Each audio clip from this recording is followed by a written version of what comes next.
nosotros el coordinador médico del Hospital San Camilo de Lelis, el médico Jairo Díaz, quien viene precisamente a darnos unas cuantas recomendaciones, porque ahorita, doctor, mencionábamos de que esta semana recibimos la noticia que habíamos estado esperando, de pronto no muy gustosamente, pero tenía que llegar, ¿cierto? Entonces, eso de alguna manera enciende las alarmas para toda la población y es muy importante que usted nos esté acompañando en esta mañana. ¿Cómo está y bienvenido? Buenos días, Joana. Buenos días a toda la gente de Vegachí. Eh, Estaba programado para venir a las 11. A mí a veces me dicen, es que usted siempre llega tarde, es que siempre salen imprevistos. Estábamos solucionando algo en el hospital, pero vea, cumplimos. Tarde, pero llegamos. Sí, bueno, tenemos la eventualidad como hace ayer, antier, ¿cuándo fue que yo vine? Hace 2 días estuvimos en un programa ayer hablando sobre el caso positivo, ¿cierto? Que en realidad el caso no tiene la importancia ni de quién es, ni de cuándo fue, ni de dónde vino. Lo importante es que lo tenemos, ¿cierto? Que lo tenemos y que hay que cambiar la mentalidad de que si ya tenemos el caso positivo en Vegachí, tenemos que reforzar todo eso que veníamos haciendo antes. El día de hoy a mí me gustaría hablar un poco sobre esas pruebas que se hacen para diagnosticar COVID. ¿Por qué? Porque a veces nosotros, cuando pasan estas situaciones, pueden pasar dos cosas. O que todo el mundo se encierre en la casa y nadie salga, ¿cierto? Que es lo que esperamos todos, que todo el mundo se encierre en la casa, les dé miedo, les dé pánico y no salgan, o que al contrario, las personas comiencen a somatizar síntomas por el mismo miedo. Entonces, si yo estoy tosiendo, ya creo que es COVID. Si de pronto estornudé, ya creo que es COVID. Y entonces vamos a represar los servicios de salud solicitando exámenes de pronto que en el momento no necesitamos. Porque, perdón, Jairo, ahorita precisamente hablamos de eso. Hoy con este día tan frío y las temporadas de lluvias, aumenta la posibilidad de que nos enfermemos de la común gripa y los síntomas son muy parecidos, entonces esa era una de los interrogantes. ¿En Sí, qué momento debe consultarse o debo realizarme una prueba? sí. Entonces vea, teniendo en cuenta eso de que si me enfermo o no me enfermo, nosotros siempre nos vamos a enfermar, tengamos o no tengamos COVID en el municipio, ¿cierto? Eh, ¿Cuál es la clave? La clave es que uno tiene que consultar a la persona que va a mirar esos signos y síntomas que la persona tiene, con quién ha estado, si ha salido del municipio. O sea, son muchos factores que uno tiene que ir viendo para determinar si sí necesita hacerse una prueba de COVID o no. ¿Por qué?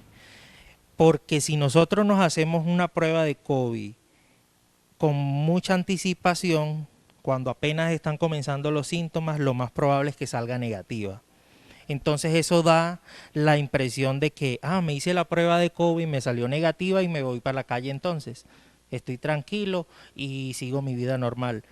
Pero ¿qué pasa? Que el paciente puede que esté contaminado de COVID, pero esté en un periodo de incubación y cuando más adelante ya haga los signos clínicos específicos del COVID como tal, ya se lo ha regado a varias personas. Porque en esa fase inicial, aunque la persona no haga los síntomas clásicos, aunque la prueba salga negativa, uno puede estar infectando a los pacientes, a los familiares. ¿Ok? O puede pasar la segunda, que de pronto, en el afán de que yo me quiero hacer una prueba, uno vaya a un lugar X, se haga una prueba sin saber cuáles pruebas en este momento existen. Y si yo me hago una prueba después de que mis síntomas se quitaron, de pronto salga negativa y de pronto sí tuviste COVID, pero tu grupo familiar estuvo expuesto y todo el mundo está relajado y siguen regando la enfermedad. Entonces existen varios tipos de pruebas, que más adelante vamos a hablar de ellas, pero la clave aquí es saber cuándo consultar por urgencias, cuándo quedarse en la casa, ¿cierto? Si nosotros comprendemos esos tres momentos, hacemos las cosas bien. Porque si queremos que nos hagan la prueba nada más porque es que yo quiero saber si tengo o no, cometemos errores los médicos, el paciente, y se forma el caos total.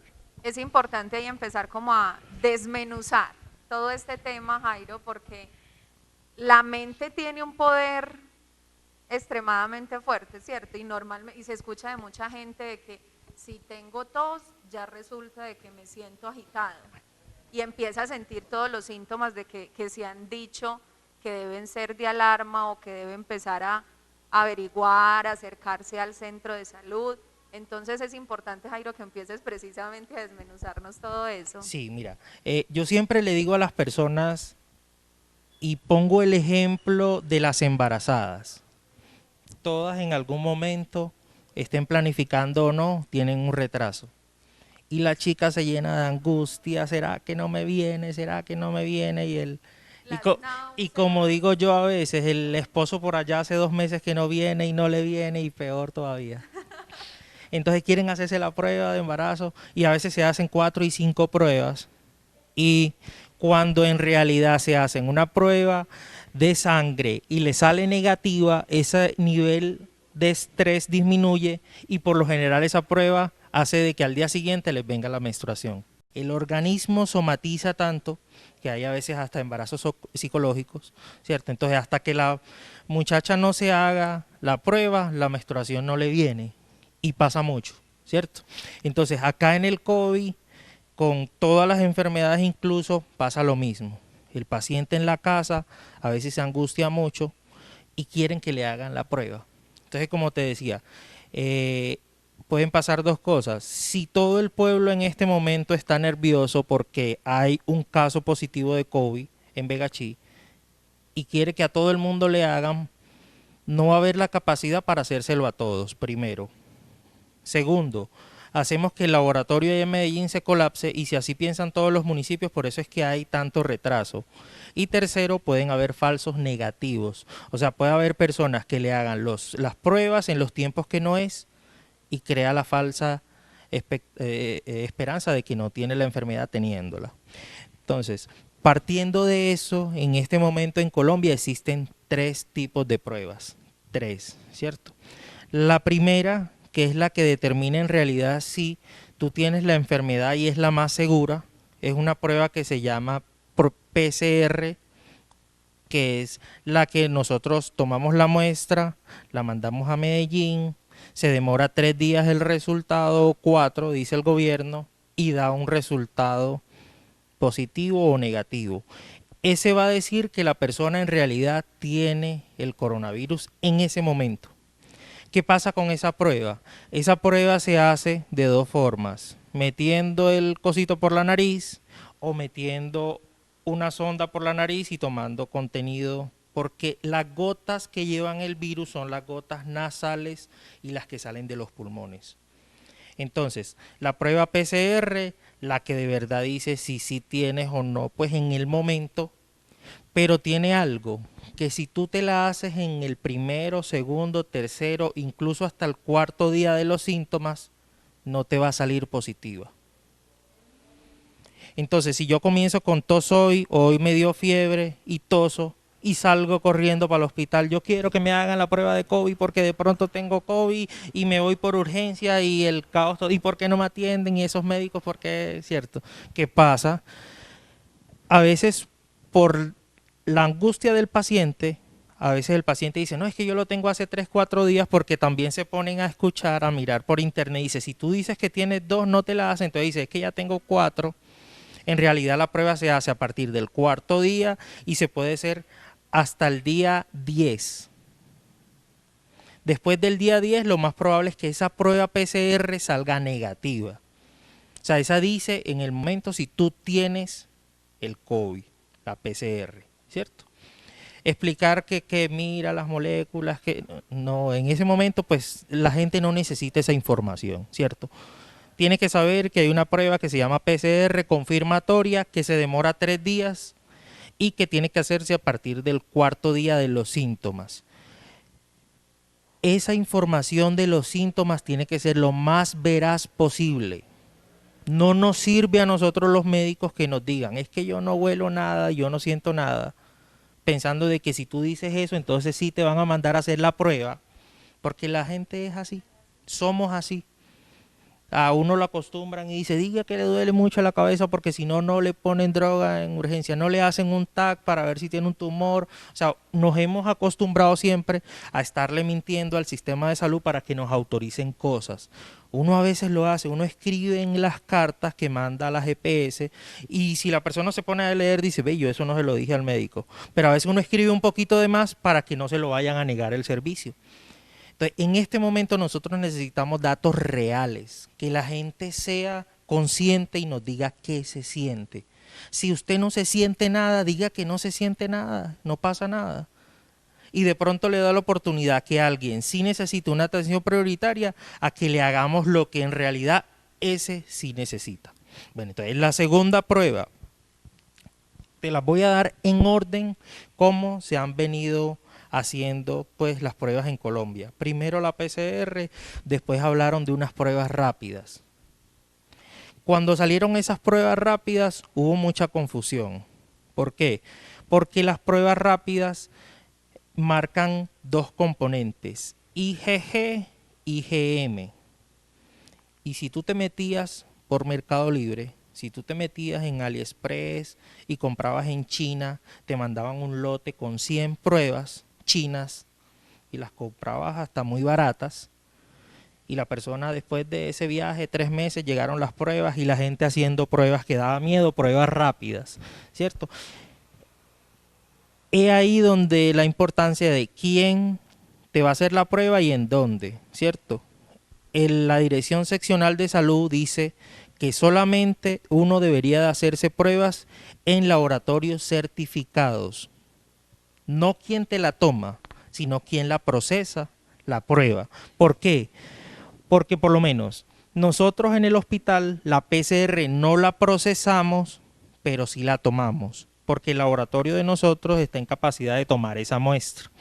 Ahora, esa prueba rápida, como tiene dos componentes, te puede decir a ti, si tú tuviste COVID hace mucho tiempo o si tuviste COVID y ya está saliendo. Si a la persona le salían las dos rayitas en esa prueba rápida, decían, bueno, si te dio COVID, de pronto está saliendo de COVID y entonces había que hacer la PCR. O sea que la gente decía, no, pero es que esa prueba no sirve para nada porque entonces si le sale esa positiva hay que hacer la otra. Y es verdad.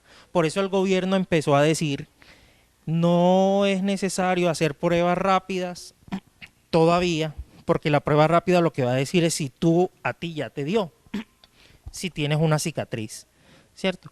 Entonces, cuando ya hubo ciudades en las que dio mucho COVID y hubo gente que no dio tantos síntomas, entonces se empezaron a hacer las pruebas rápidas para ver a quién sí le dio y hacer un panorama de cuántas personas ya les dio y mirar cuántas todavía están expuestas. Entonces eso más bien es como una parte estadística.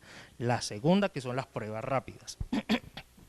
Ahora, hace como mes y medio, 2 meses, trajeron al país unas pruebas rápidas también, pero que lo que mide es el antígeno. La otra era PCR, la segunda son pruebas rápidas de anticuerpos, estas terceras miden es antígenos y también es como la segunda, una prueba donde toman la muestra respiratoria, ponen una gotica de la muestra respiratoria y eso se va a una banda como si fuera una prueba de embarazo. Si sale una rayita, se ríe uno, ¿cierto? Está bien. O sea, no está embarazada, no tiene COVID. Si salen 2 rayitas, es positiva. Esa prueba es la que se está implementando. Por eso cuando tú miras en el Instituto Nacional de Salud y dice, resultados hubo el día de ayer, 9.000 tantos casos, y abajo dice PCR tanto, antígenos tanto. Esa prueba dice si tú en el momento tienes COVID. O sea, es una prueba confirmatoria de que tienes COVID en el momento. Si esa sale positiva, no hay necesidad de hacerte la PCR. O O sea que es muy buena, porque la otra si salía positiva había que hacer la PCR. Bueno, ¿qué pasa con esta prueba? Que esta prueba no hay que esperar 4 días, sino que hay que esperar 5, 6 e incluso a veces 7 días para que después de iniciados los síntomas dé de verdad positiva. O sea que si el paciente lleva 3, 4 días y le hacen la prueba de antígeno, hay la posibilidad de que salga negativa y tenga la enfermedad. Entonces dice, bueno, y entonces en ese caso, ¿qué hacen? En ese caso, si la persona le sale la de antígeno negativa, a los 3 días se le hace la PCR. Y si a los 3 días se le hace la PCR y igual tiene algún síntoma de gripa, es porque tiene una gripa normal. Tiene otra cosa, pero no tiene COVID. Listo.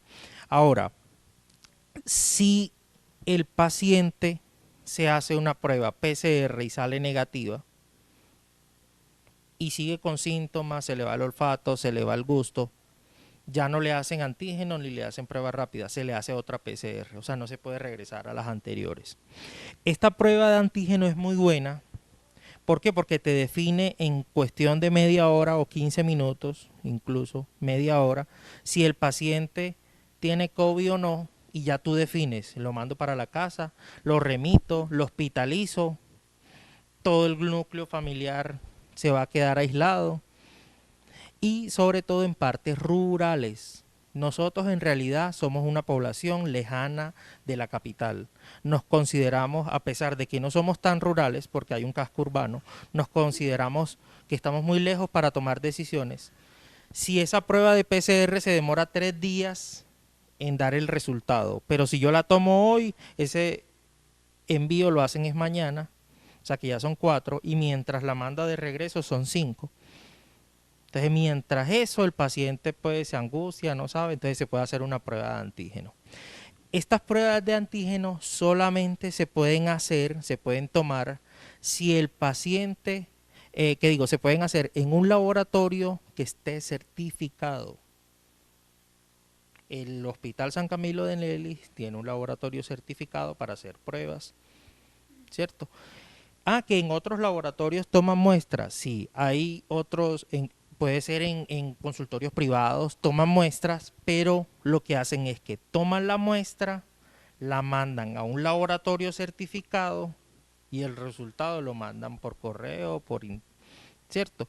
Pero lo que no es correcto es que de pronto se hagan pruebas rápidas delante del paciente o en la casa del paciente si no está certificado quién te lo está haciendo. ¿Por qué? Acá en Antioquia, pues yo creo que muy poco, pero en la costa pasaba mucho que iba gente de casa en casa y les decía, mire, te voy a hacer la prueba de COVID.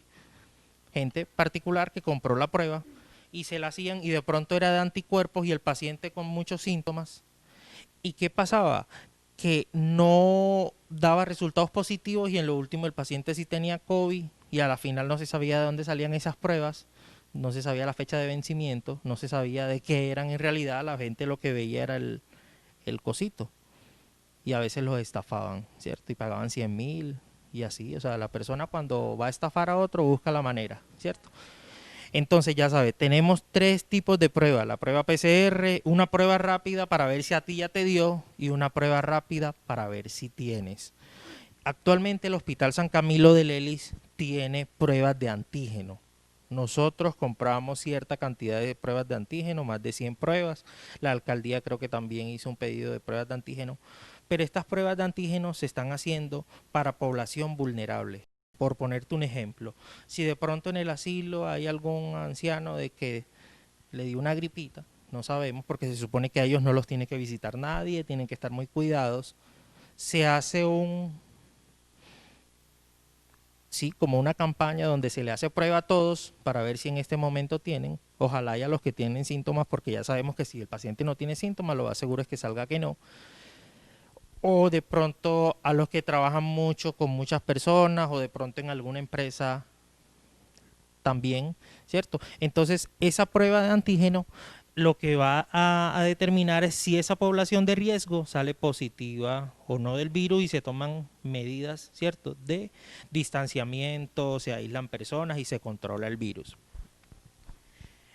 Otro punto importante de esto es que las personas que toman las muestras sean personal calificado, por lo menos un auxiliar de enfermería o una enfermera, porque es que cualquiera puede comprarla. Por ponerte un ejemplo, es que cierta persona dice, yo voy a comprarme unas pruebas y voy a hacer el negocio y yo sé que ese negocio me va a ir bien, y si esa persona no tiene el entrenamiento y comienza a hacer las pruebas, se puede contagiar él, puede de pronto contaminar al resto de las personas.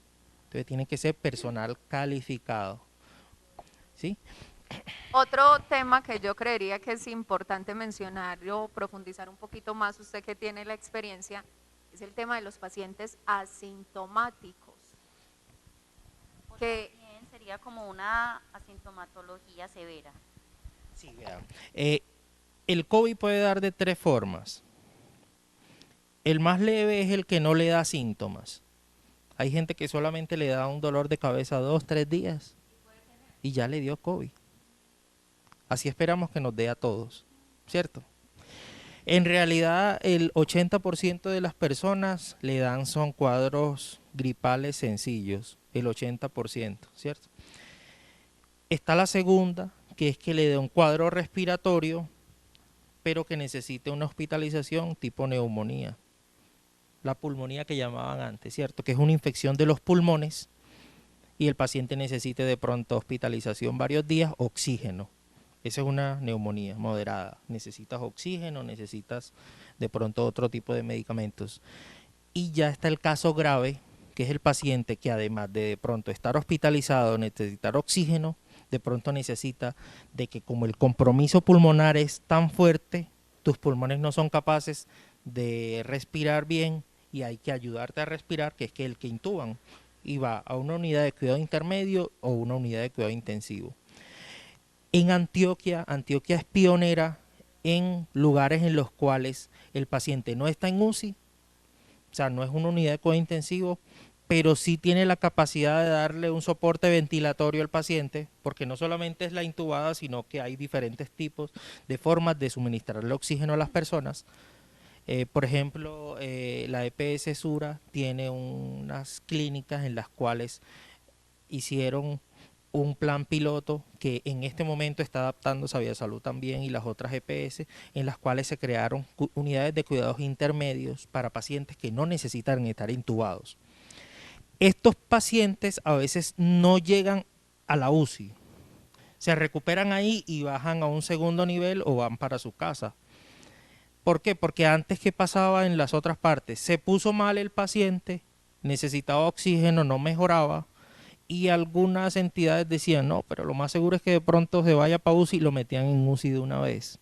Entonces se copaban las UCIs de pronto de pacientes que no necesitaban UCI, y cuando de verdad llegaba el paciente que estaba muy mal, lo que pasaba en España y en Italia, estaban todas las camas ocupadas y se moría la gente porque no había una UCI. Eso en Colombia en algunos casos ha pasado, pero muy poquito. Todavía no hemos llegado a ese extremo de que la gente se muera porque no hay una UCI. Y ese es el peor escenario que nosotros podemos tener en cuanto al COVID. Y a eso es que el gobierno no quiere llegar, a que no hayan UCIs. Entonces, ese cuadro severo que de pronto no necesita una UCI, si el paciente mejora, al cuestión de 17 o 20 días ya va a estar curado y el paciente va a regresar a la casa. Entonces, el primer grupo, que es el 80% que hace un cuadro respiratorio leve, es el que más tiene posibilidades de regar la enfermedad. ¿Por qué? Porque tú te sientes un dolor de cabeza y te tomas 2 acetaminofén y ya con eso te sientes mejor y sigues trabajando. Te da una tosecita, pero a la final tú dices, no, eso fue que ayer me mojé porque como está lloviendo, y uno se relaja, se compra cualquier jarabe y en realidad cualquier jarabe le puede quitar esa tos y sigue con sus actividades. Y eso tú haces que se lo pases al amigo, el amigo al vecino, y sin darte cuenta la enfermedad comienza a diseminarse muy rápido. En cambio, las neumonías y el paciente en UCI, ya el paciente cuando se siente mucha fiebre, mucha debilidad, no puede respirar, dice, no, yo mejor me quedo aquí porque de pronto es eso. Yo me pongo mi tapaboca porque no quiero que se enfermen mis seres queridos. Entonces, esa es la importancia del paciente asintomático, que es el que más riega la enfermedad, pero por eso mismo, ¿cierto? Y el virus es muy, muy, muy contagioso. Ya hay estudios que dicen que de pronto, donde hay una habitación con alguien que tiene un cuadro respiratorio moderado, hasta a 2 metros pueden haber partículas del virus. O sea que si tú estás en una casa y la casa mide 3 o 4 metros, toda esa casa, cualquiera que entre, se contamina por estar las partículas en el ambiente. Si tú estornudas, que es una explosión de, de partículas, se habla hasta de 15, 20 metros. O sea, que una persona que estornuda en la calle, casi toda la calle la puede contaminar. Por eso es que a veces van limpiando las calles. Y dependiendo de cada superficie, si es el pavimento, si es la madera, si es el plástico, duran en algunas, eso varía, pero eso por lo general a los 3 días el virus se muere. Por eso es que cuando hacen cierre de algunas zonas lo hacen máximo por 5 o 7 días, no lo hacen por más. Ya. Te iba a preguntar ahorita que decías que me dio el dolor de cabeza, me tomo 2 acetaminofén, pero también se escucha mucho en la comunidad remedios caseros. Estoy tomando en ayunas jengibre con limón. Ese tipo de bebidas que decirle a los televidentes. Vea, en la medicina, cuando uno estudia medicina, hay muchos libros, muchos autores, uno aprende de muchas cosas, ¿cierto? Cuando no existía el COVID, que es lo que más ahora impacta a la sociedad, hay una literatura que dice, el arte de la medicina es tranquilizar al paciente mientras el organismo se va curando. O sea, el buen médico en realidad no es el que mande el medicamento más caro, no es el que de pronto, no, que es que él sí manda los medicamentos que son. No, el buen médico es el que tiene la capacidad de calmar a su paciente mientras o los medicamentos le hagan efecto o el mismo cuerpo se va salvando. Entonces, en este punto el COVID, entre más credibilidad tú tengas con tu paciente, el paciente se va a recuperar más rápido. Porque si el paciente se queda ansioso, se queda confundido, no entiende qué tiene, el paciente se va a sentir más enfermo y va a tender a eso, a disminuir más las defensas, a empeorar, ¿cierto? Ahora, el 80% de los pacientes que les da COVID les va bien, se curan, el 80%, es mucha gente. Sea que tomen acetaminofén, sea que tomen el medicamento más caro, sea que tomen el jengibre, sea que no lo tomen. Entonces, por eso es que los estudios todavía no son totalmente confirmatorios en decir, es que tal cosa sí sirve. Porque es que si tú se lo das a esa gran mayoría del 80%, esa persona se iba a aliviar. Los estudios están determinados al paciente que le da la neumonía y al paciente que le está en unidad de cuidado intensivo, porque ese paciente sí tiende a empeorar. Ese 20%, por ponerte un ejemplo, de 100 personas, 80 les va bien. Esos 20, la mitad de esos 20 por lo general terminan en hospitalización o una unidad de cuidado intensivo. O sea, serían 10. Y de esos 10 que van a UCI, el 5%, o sea, 5 pacientes van a morir, aunque vayan a UCI. La mortalidad del paciente que se complica es muy alta. O sea, la mitad de los pacientes que van a UCI fallecen. Por eso es que hay tanto muerto. Dicen, bueno, pero si supuestamente eso no es tan mortal, ¿por qué se muere la gente? Si es mortal, pero a los que les va mal. Ah, pero entonces muy de malas, es una lotería, de pronto a uno le tocaba ganarse esa lotería. Y esa es la que nadie se la quiere ganar. Ya, entonces, esa es la razón por la que la mayoría de la gente, no, es que yo compré Viva por cuidado, ya está viendo a alguien de Viva por a decir que no sirve. O que es que yo me hice unas tomas y eso me alivió. Sí. En medicina hay algo que es el efecto placebo. Nosotros los estudios lo hacemos como, te damos el medicamento sin que el paciente sepa a un grupo y le damos a otro grupo solamente agua azucarada, o sea, algo que no hace ningún efecto. Y de esos grupos, en los dos la gente se mejora. Obviamente se mejoran más de pronto los que tienen algún medicamento, pero del otro lado también la gente se alivia, aún tomando nada, ¿cierto? Entonces es ahí donde pasa ese efecto. Si a ti te dicen, tómese eso, que eso te va a aliviar, tómeselo con fe. Tómese la rama que le dice la mamá que eso lo va a aliviar, tómeselo. Y esa fe que usted tiene para tomarse eso, lo va a aliviar, se va a sentir mejor, va a estar más tranquilo. Porque si usted se va a poner a pensar, es que no estoy tomando nada, no estoy tomando, es que ese acetaminofén no sirve, que en la EPS dan cosas que no sirven, no te vas a aliviar. Ya, entonces uno le dice a las personas, bueno, si tú tienes ganas de tomarte lo que te quieras tomar, salvo algo que te vaya a hacer daño, que eso sí es malo, de pronto en otros países que le decían que tomaran el límpido, que se tomaran tantas cosas, ¿cierto? Gente diciendo locuras sin saber por la desinformación. Uno le dice a las personas, tómatela, pero que no te des de tomar lo que yo te estoy mandando, ¿cierto? Porque si tú dejas de tomarte lo que el médico te recomienda por tomarte cualquier toma, eso sí te puede hacer daño. Ya. Entonces, esa es la respuesta de por qué sirven algunas cosas que uno dice, ve, pero ¿por qué? Es por eso. Porque el paciente igual se iba a aliviar. Como hay el que se toma las tomas, no mejora y termina. Entonces dicen, es que no le sirvió. También se escucha entre la población y yo creo que sería algo preocupante precisamente si presentan esos síntomas y pueden ser positivos al COVID, de que sienten cierto temor de ir a los hospitales, ¿cierto? Bueno, mira, eso es verdad y también es falso. ¿Por qué? Porque uno tiene que saber cuándo acudir al servicio de urgencias.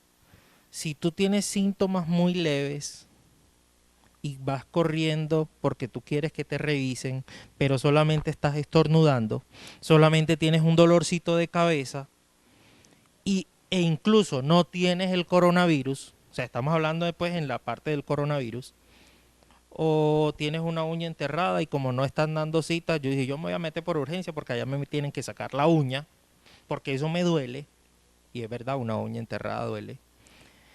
El paciente va y de pronto no que en el hospital haya el virus, que las superficies están sucias, porque todo eso se desinfecta, que es que el médico me lo va a pegar, no, porque uno se cuida mucho, pero de pronto si hay otras personas en esa sala de espera, uno al conocido siempre le está tocando, uno es así, ¿cierto? El latino tiende a ser muy cercano, más el colombiano, el costeño, el paisa.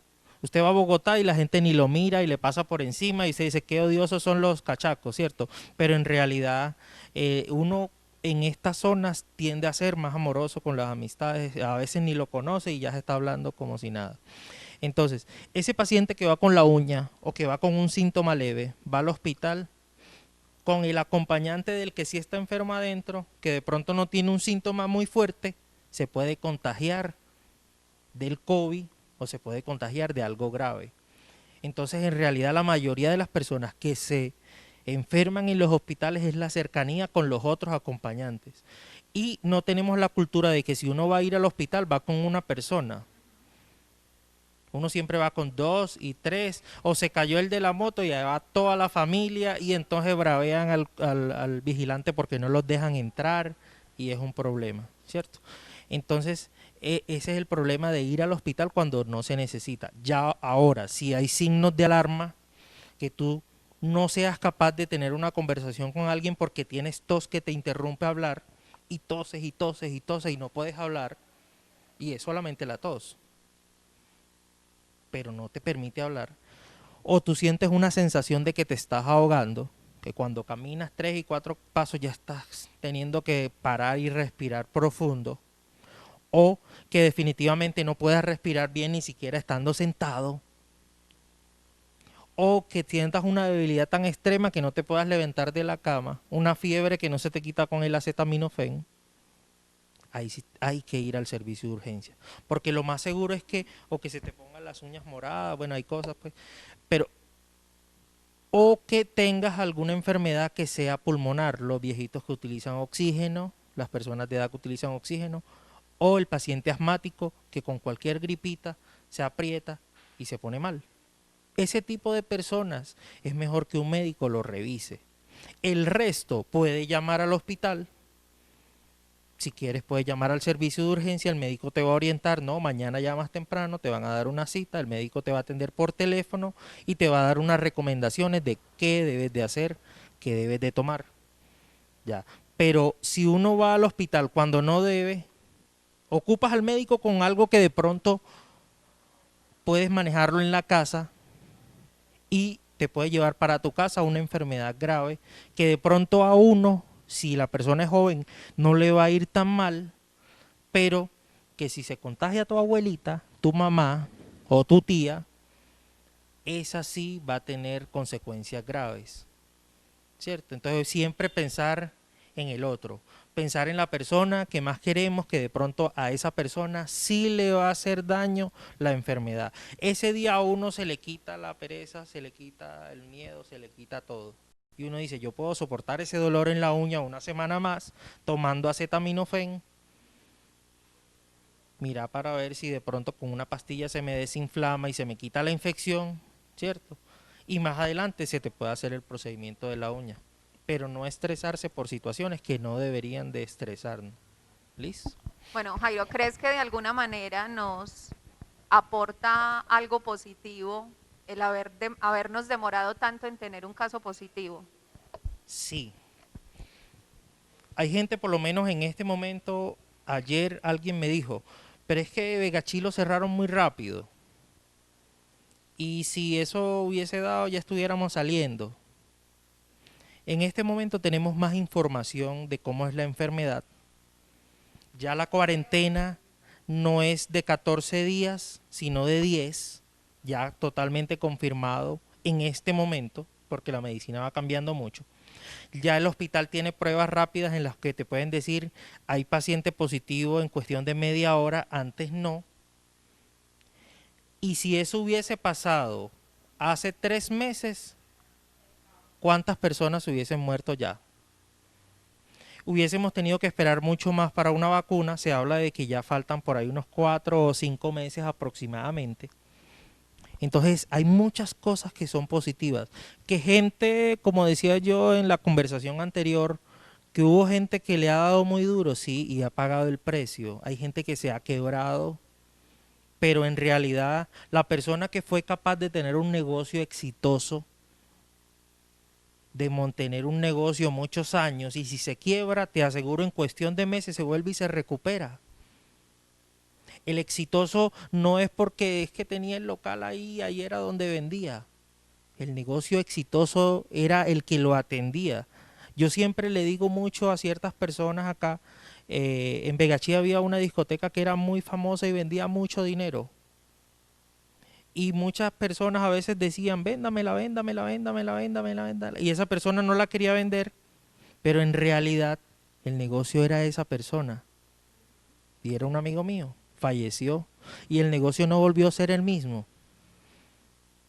Entonces, eso pasa cuando uno ve de pronto un negocio de comidas rápidas y tú dices, es que yo quiero comprar ese negocio porque me quiero hacer la plata que él se hace. Y tú compras las fórmulas, compras la receta, compras la mejor salsa y cambias de pronto a la gente porque compraste el negocio y el negocio no te va a producir y tú dices, bueno, y entonces yo hice un mal negocio. No, el mal negocio eres tú. ¿Cierto? Entonces, partiendo de eso, no sabemos cómo nos hubiese ido si de pronto en marzo o en abril hubiese llegado a Vegachí el coronavirus. Hace 2 meses llegó el coronavirus aproximadamente al Bagre y el Bagre ya tiene casi 20 muertos. Eso es mucha gente muerta para una población de 40.000 personas. Y en tan poquito tiempo. Y uno dice, ¿pero por qué? Entonces, ya yo decía, es que la población de estas zonas son poblaciones viejas. El muchacho joven que no trabaja aquí le toca migrar a la ciudad porque entonces ¿qué se va a quedar aquí caminando las calles? Pero si deja a la tía, a la abuela, a la mamá por acá y le manda plata de Medellín o de pronto tienen recursos. La población de acá es una población mayor.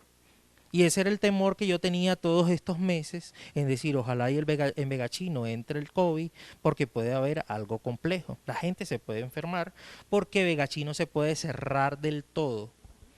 Sí nos podíamos aislar un poco, y lo hicimos muy bien. Tanto así que llegamos a ser de los 4 municipios que no teníamos COVID. Es más, todavía la dirección seccional no ha dado el caso positivo para Vegachí, y si se presentan los otros 3, Vegachí va a seguir con un caso oficial positivo, pero nosotros tenemos una persona con COVID aislada acá. Como Yolombó decía, tenemos 20 y pico y nada más le habían reportado 7, pero en Yolombó el hospital y el alcalde de Yolombó decía, tenemos más de 20. Hace 2 días en Segovia hubo más de 20 contagiados confirmados, y eso todavía no ha salido en el Instituto Nacional de Salud. Es más, ahorita a las 11 iba a hablar el alcalde de Segovia, iba a dar también una declaración sobre las medidas que se van a tomar, porque parece ser que eso va a explotar de una manera descontrolada. En Remedios también está pasando. Entonces, ¿qué pasa?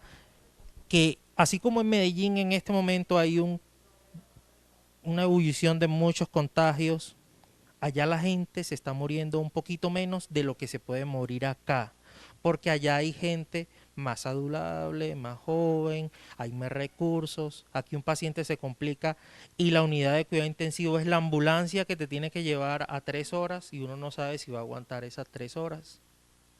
Entonces son muchas cosas que uno tiene que estar pendiente en esta población, y entender que a partir de este momento que tuvimos el caso positivo, nosotros nos tenemos que cuidar aún mucho más que cualquier otra población.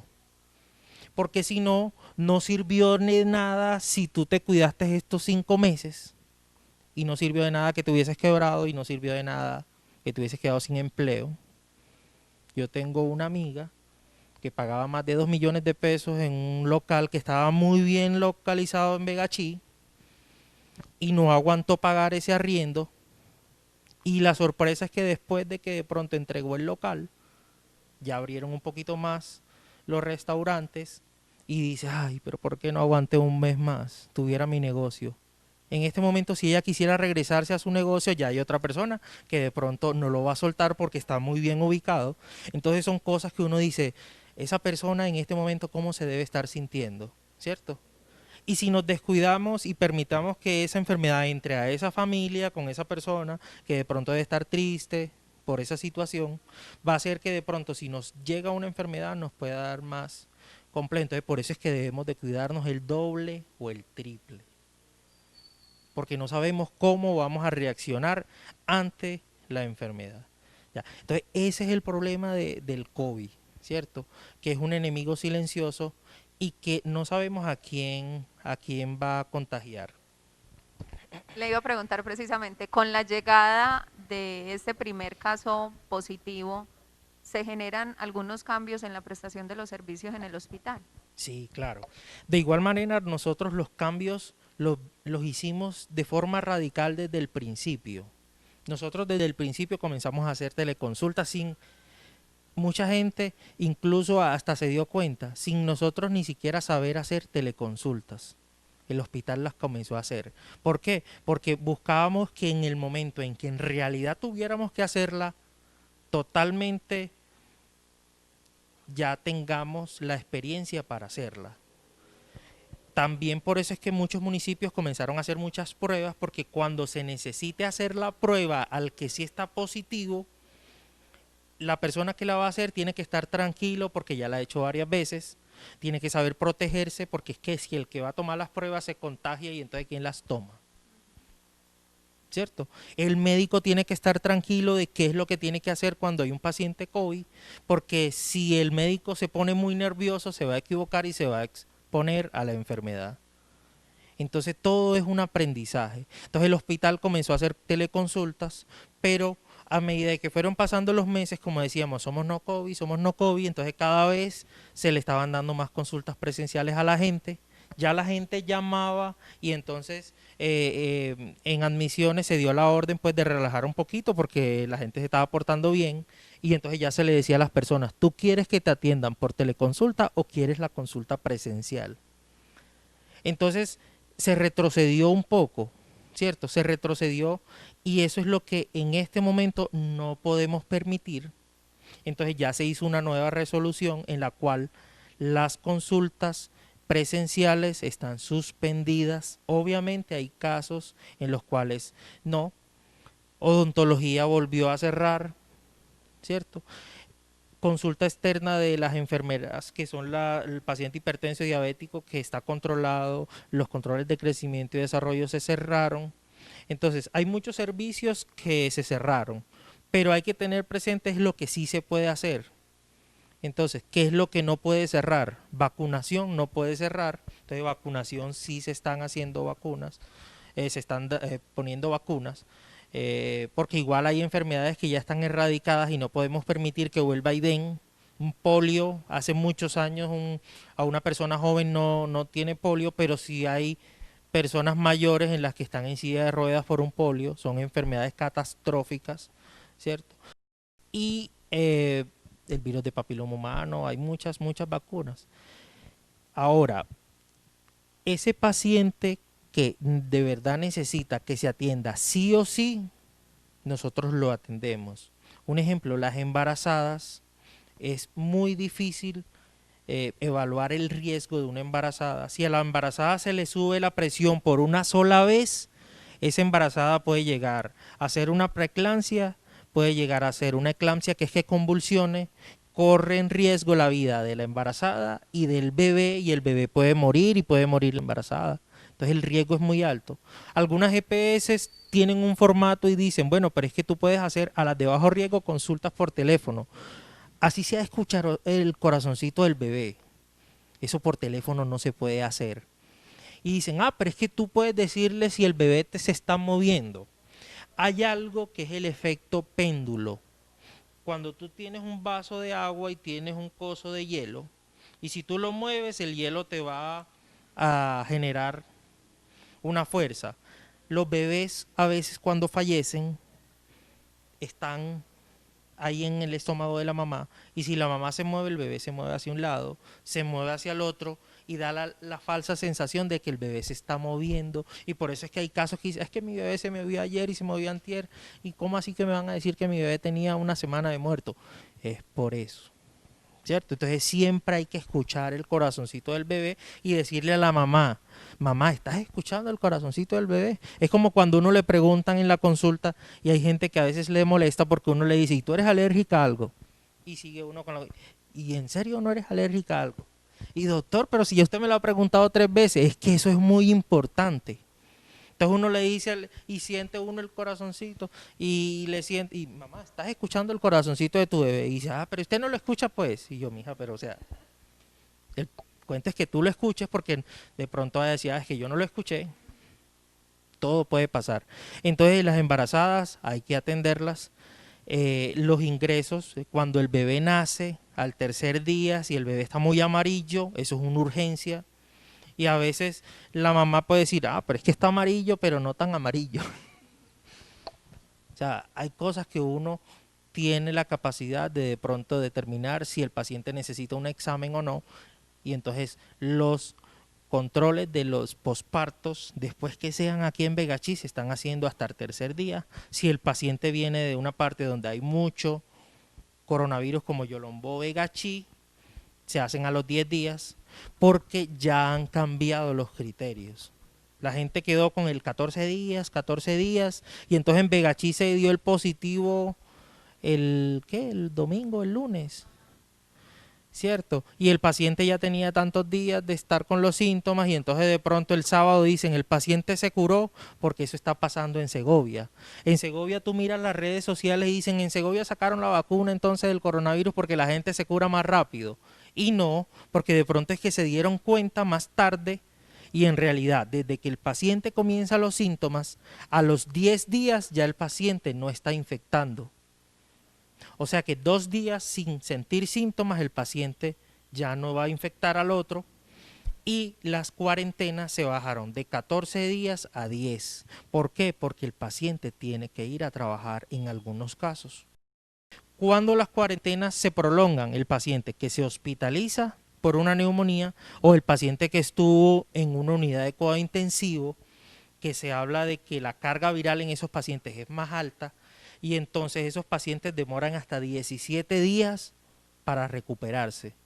El gobierno dijo, no, 17 días, démosle siquiera 1 o 2 más o 3, y entonces determinó el paciente que tiene síntomas leves o que no tiene síntomas, 10 días. Y el paciente que se hospitaliza o estuvo en UCI, 20 días. Y esos son los criterios actualmente que hay para determinar si el paciente se recupera. Ahora, hay 2 términos que nosotros utilizamos. El paciente que se muere. El paciente que se muere puede que tiene COVID y se muere, entonces el paciente que muere por el COVID, o el paciente que tuvo COVID y le dio y estuvo en UCI hace 20 días y como se compensó tanto como al mes y medio se murió, falleció. Ese paciente ya no necesita todas las medidas de protección porque él en realidad la fase aguda del COVID la pasó, que quedó con secuelas, que quedó con los pulmones dañados, sí, que quedó con problemas cerebrales y eso lo llevó a una muerte después de 1 o 2 meses, pero ese paciente ya puede ser enterrado de manera diferente. En cambio, el que se muere con el COVID sí tiene que envolverse en esas 2 bolsas, hay que cremarlo y eso tiene que ser algo muy especial porque recuerden que las goticas, uno cuando habla, el paciente que está enfermo por lo general no está pendiente de su tapaboca, estornuda, tose o si está intubado. Si ni Dios lo quiera alguien se muere en la casa, todo ese ambiente donde estuvo hasta 2 metros que murió el paciente, eso hay que desinfectarlo de una forma adecuada, porque si no los que viven con él o otra persona que venga y si no manipulan bien a ese cadáver, se van a contaminar. Entonces ese es el riesgo de los pacientes que fallecen con COVID. Entonces por eso es que no pueden haber velaciones. Entonces es que todo el mundo se murió ahora de COVID porque a todos los quieren cremar. Es que es muy difícil determinar este sí, este no, este sí, este no, este sí, este no. Es más fácil decir que los que murieron por neumonías graves o porque si estaba joven y falleció, es más fácil decir mejor todos se creman a ponerse a investigar si ese sí y ese no, porque el riesgo de diseminar la infección es más alta. Lastimosamente hay que hacerlo así, estamos en una pandemia, es algo a nivel mundial. Que es que hay un negocio, que es que se quieren hacer ricos. Bueno, piensen que sí hay el negocio, porque a las funerarias que están cremando les está yendo bien. Monta una funeraria con cremación y te va a ir bien, ¿cierto? Pero eso es lo que hay que hacer para que la enfermedad no le vaya peor a una población. Eso es lo importante, ¿cierto? Como hay personas que de pronto los negocios no estaban tan buenos antes de la pandemia, los que vendían tapabocas, las modistas, y en este momento hacen gorros, ponen figuras y dicen ellas, a mí me ha ido de lo más de bien. Entonces es unas por otras, ¿cierto? Que esa palabra de reinventarse, eso está muy trillado, sí, cierto, pero hay que saber cómo esquivar los obstáculos y cómo ver de pronto de una situación difícil algo positivo. Y hay gente que lo ha sabido hacer. Una de ellas en realidad fue esos hornos crematorios. Compraron más, compraron un coso para meter a la gente congelada ahí. Ese es el negocio de ellos. Tener un container con un coso para refrigerar cadáveres, eso es costosísimo. Tener una unidad de cremación, eso es costosísimo. Hay gente que invierte esa plata y está recuperando lo que invirtió, ¿cierto? Todo no puede ser gratis tampoco en la vida, ¿cierto? Y eso le tiene, que eso lo pagas el Estado, pero entonces tienen el negocio con el Estado. Pues tienen el negocio porque eso cuesta, ¿cierto? Entonces, ese COVID, la verdad es que es muy complejo todo lo que se maneja alrededor de él. A veces hay cosas que uno dice, pero es que eso no me cuadra porque entonces todo tiene que ser COVID. Pues así estamos en este momento en el mundo, así estamos. Y hay gente que le va a ir muy bien y hay gente que no tanto.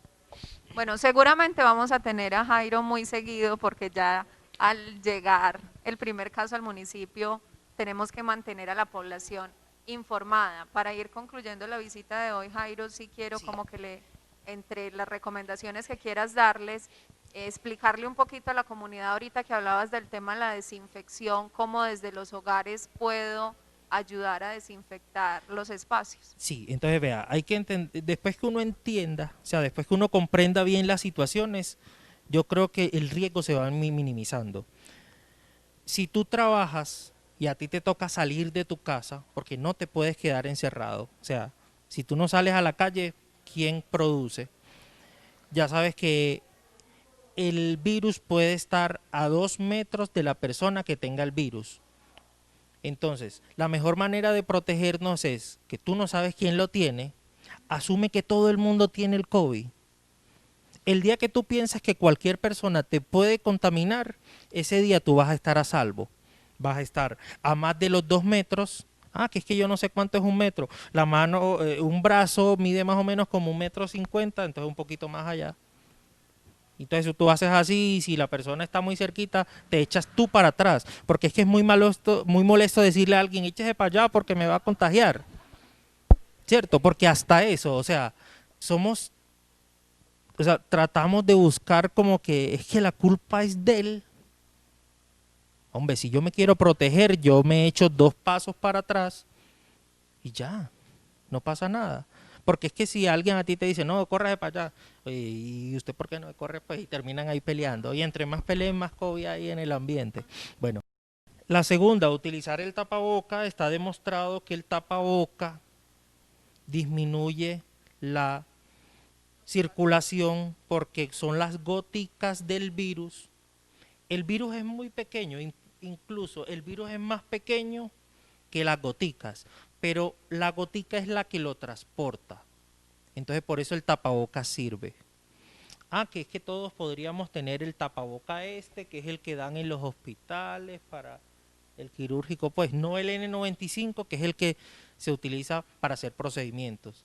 Este tapaboca pues sería el ideal, pero si tú utilizas este tapaboca después de 4 horas, él se humedece con lo que tú hablas, y si tu trabajo es hablar, se humedece más rápido. Si tú estornudas, si tú sudas y eso se moja, ya no sirve. Entonces se habla que después de 4 horas este tapaboca pierde su efecto. En cambio, si tú utilizas un tapaboca de tela, hasta muy bonitos ahí, de forma adecuada, ese no va a dejar que esas goticas salgan y disminuye. Ah, que de pronto alguna se salga si yo estornudo. Sí, pero si tú estás estornudando, quédate en tu casa. No salgas. No salgas. ¿Sí me entiendes? O sea, si tú estás enfermo, ¿para qué sales? Si supuestamente ya las empresas no hay necesidad de tener incapacidad, porque si usted amanecí con gripa, no quédese en su casa. Lo último que le voy a decir es que tiene que pedir una cita para una incapacidad. El gobierno ya dijo que no se necesitan incapacidades para hacer una cuarentena. Te tienen que poner teletrabajo, te tienen que poner a hacer algo. O en algunos casos no te ponen a hacer nada y quedes en su casa, porque mi trabajo tiene que ser allá, ¿cierto? Entonces, el tapabocas, ¿cierto? Se pone en el tapabocas, pero el tapabocas hay que lavarlo, porque entonces uno ve en la calle las personas y el lunes el mismo tapabocas y el martes y el miércoles ya se le está viendo como una sombra. Ya cuando llega el viernes, negro el tapabocas, eso así no sirve, ¿cierto? Además de eso te puedes hasta enfermar de otra cosa porque las bacterias que están ahí te pueden dar otra cosa, un hongo, tantas cosas, ¿cierto? Entonces el tapabocas hay que limpiarlo. Entonces ya dijimos, la distancia, el tapabocas, lavarse las manos. Ah, que es que yo veo que el médico a veces se toca el tapabocas. Sí, pero yo me toco el tapabocas, pero no me toco los ojos. Eso al principio es complejo. A uno le pica la cara. Vea, cuando uno se pone un tapabocas y si no está acostumbrado a ese pelito ahí adentro, se le mete por la nariz. Uno siente que lo está picando, se mete uno el dedo, se rasca, entonces así. Le daña la estructura del tapabocas, ¿cierto? Ya con el tiempo de utilizarlo, por eso es que uno tiene que hacer las cosas desde antes. Ah, pero es que ahora, eso si yo me lo pongo me ahogo. Si tú hubieses empezado a ponerte el tapaboca desde que comenzó la pandemia, ya estuvieras acostumbrado. ¿Por qué a nosotros los médicos no nos cuesta ponernos el tapaboca? Porque nosotros lo estamos utilizando desde que estamos estudiando. Las enfermeras, los médicos. Es más, uno veía en la calle, yo comencé a ver personas que motilaban los barberos con tapaboca en Vegachí y no había COVID. Y yo decía, ve, tan bueno está. Porque es que si tú estás, yo motilo a mis perritas. Yo tengo 2 schnauzer, yo compré una máquina, no había quien aquí, llevarlas eran casi en pasajes y la motilada me salía muy costoso, compré una máquina, aprendí. Pero cada vez que yo motilaba a mi perrita, yo sentía como que un pelo se me iba hasta allá, porque son pelitos chiquiticos. Y comencé a utilizar el tapabocas y me di cuenta que motilar con el tapabocas era más fácil. Y pensé yo, ve, en Vegachí tan cachezudos esos estilistas que utilizan tapabocas. Entonces, en este momento, si hay alguien que nunca se puso el tapaboca en estos 5 meses y le dicen póngaselo todos los días, le va a incomodar, le va a molestar, no lo va a saber hacer. Entonces, no hizo la tarea todo este tiempo. Te quedes en la casa encerrado, no salga. Si no es capaz de salir a la calle con un tapaboca y utilizarlo de forma adecuada, no lo haga, no salga, ¿cierto? Entonces, el tapaboca sí, en teoría lo puedes tocar, pero tienes que desinfectarte las manos o lavártelas. ¿Por qué? Porque esas goticas se pueden quedar pegados en la piel, en la ropa, en todas las superficies, ¿cierto? Lo importante es que tú eso no te toques el ojo, no te lo lleves a la boca. Las mujeres tienden, y yo no sé por qué, pero todos se lo llevan a la boca. En serio, tienen un lapicero y la boca. Tienen una cadena y la boca. Todo. Entonces, quitarse la manía esa de estarse llevando todo para la boca y se enferman menos, ¿cierto?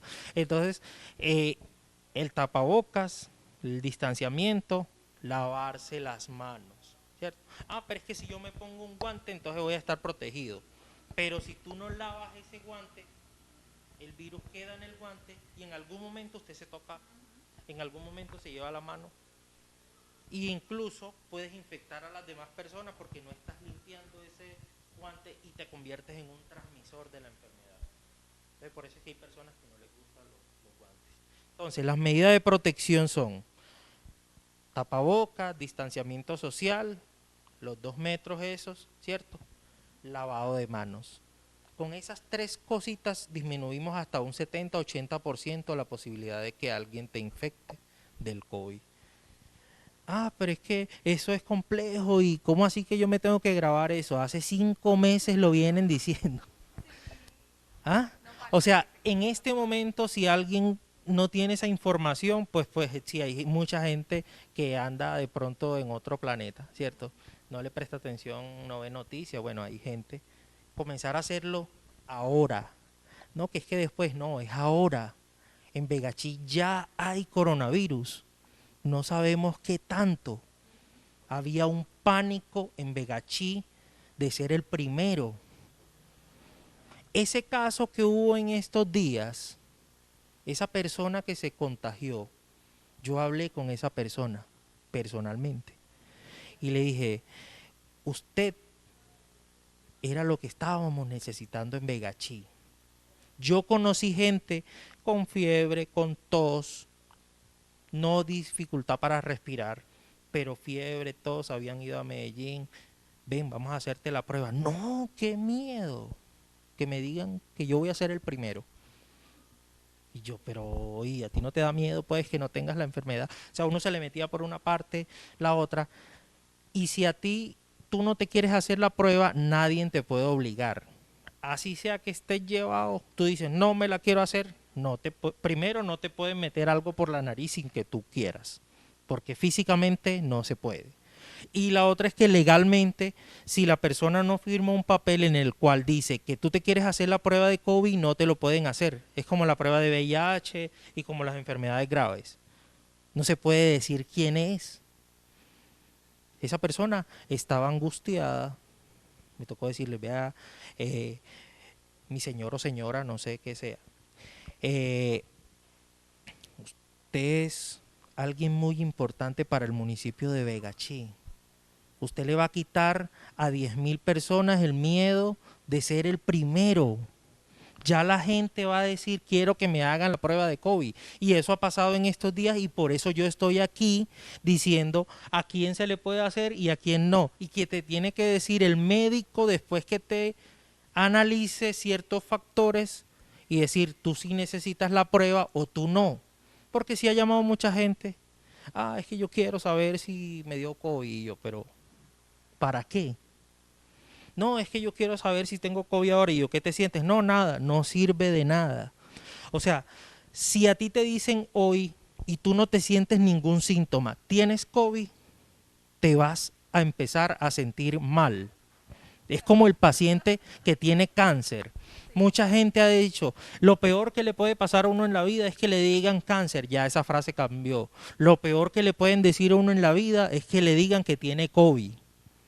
Comienza uno a sudar, ya siente que se le va el aire, ya no soporta el tapabocas.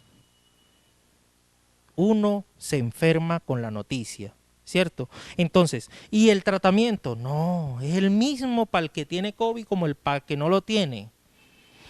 Si tú sabes identificar los signos de alarma, tú estás en la capacidad de entender y estás en la capacidad de no dejar que te vayas a complicar. La cuarentena es la misma para el que tiene como para el que no tiene. La cuarentena es la misma para el que salga positivo o negativo.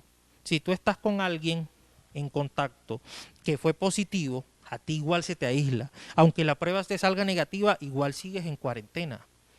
O sea que la prueba no cambia el pronóstico, o sea, no cambia el hecho de que, es que yo no sé, entonces me voy a complicar. No, si tú te vas a complicar es porque tu organismo lo va a hacer. ¿Cuál es el objetivo de la prueba? Que tú puedas cuidar de pronto más a tu entorno, a tus personas, ¿cierto? Y si tienes síntomas, pues obviamente en ese momento, si estás con síntomas, saber qué tan estricto tienen que ser tus medidas y a quiénes más hay que hacerle pruebas. Para eso es que sirve la prueba de COVID, ¿cierto?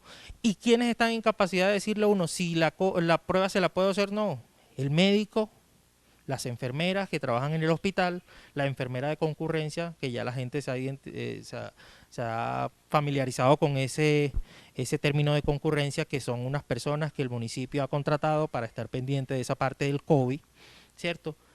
Y dejar de estar pendiente, pero es que yo quiero ver a quién le están haciendo la prueba. Y están como con un celular y entonces, es que fulanito fueron hoy y le llevaron una fórmula.